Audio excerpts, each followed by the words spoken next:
আসলে আমি আওয়ামী লীগ করি, আওয়ামী লীগের কর্মী।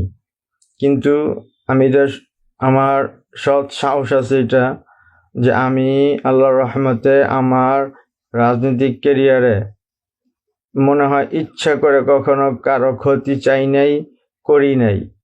হ্যাঁ, তবে আমি পাপ করেছি অনেক, এই জন্য আল্লাহর কাছে ক্ষমা চাই।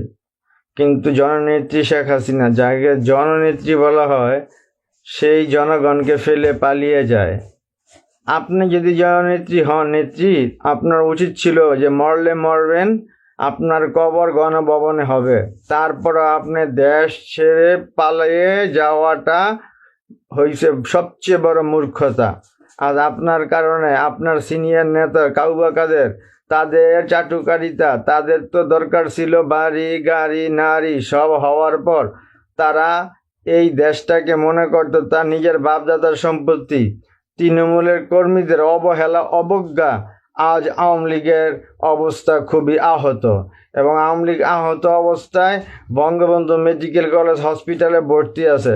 জননেত্রী শেখ হাসিনা, আপনার দৃষ্টি আকর্ষণ করছি, আপনি দ্রুত বাংলাদেশ আওয়ামী লীগকে সুস্থ করে নিয়ে আসুন এবং জননেত্রী, জনগণের নেত্রী, তার প্রমাণ আপনি অবশ্যই দিয়ে দিবেন ইনশাআল্লাহ, এই আশা ব্যক্ত করি। আলহামদুলিল্লাহ, কুল্লি হাল।